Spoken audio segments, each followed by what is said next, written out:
Good morning, কেমন আছেন? আশা করছি ভালো আছেন। আমিও ভালো আছি। আমি আর টিফিন করে দেখাচ্ছি। আজকে আলুর তরকারি করব। কড়াইতে তেল দিয়ে টমেটো পাঁচফোড়ন দিয়ে আলুটা ভালো করে ভাজা ভাজা করব, হলুদ লবণ আর একটু মিষ্টি দিয়ে জল দিয়ে দেবো।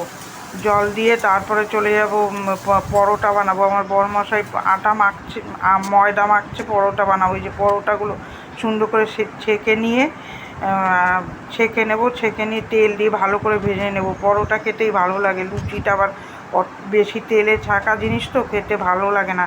পরোটা আর আলুর তরকারি খেতে খুব ভালো লাগে। আমি তো আমরা পরোটা খেতে খুব ভালোবাসি। এই যে সুন্দর করে পরোটাটা ছেঁকে নিলাম। ছেঁকে নিয়ে তারপরে চলে যাব ওই ঘরে জামা কাপড় গুছাতে।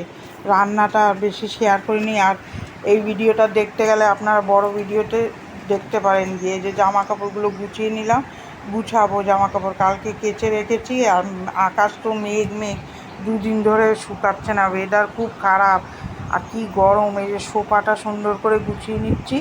এই সোফাটার চাদরটা ঝেড়ে সুন্দর করে গুছিয়ে নিলাম। জিনিস আনলে আবার ওর পিছনে প্রচণ্ড খাটতেও হয়। এই যে ঘরটা সুন্দর করে ঝাঁপ দিয়ে নেব। ঝাঁপ দিয়ে ঘর মুছে নেব। ঘরটা ভালো সুন্দর করে ঝাঁট দিয়ে দুটো রুমই সুন্দর করে ঝাঁট দিয়ে এই যে মুছে নেব। এবার লাঠি দিয়েই মুছবো। আজকে আর বসে মুছলাম না। তারপরে চলে আসবো গ্যাসটা পরিষ্কার করতে। গ্যাসটা পরিষ্কার করে নেব। গ্যাস পরিষ্কার করে নিয়ে তারপরে চলে যাব বাসন মাজতে। এইটা তো হলো ডেলি রুটিন।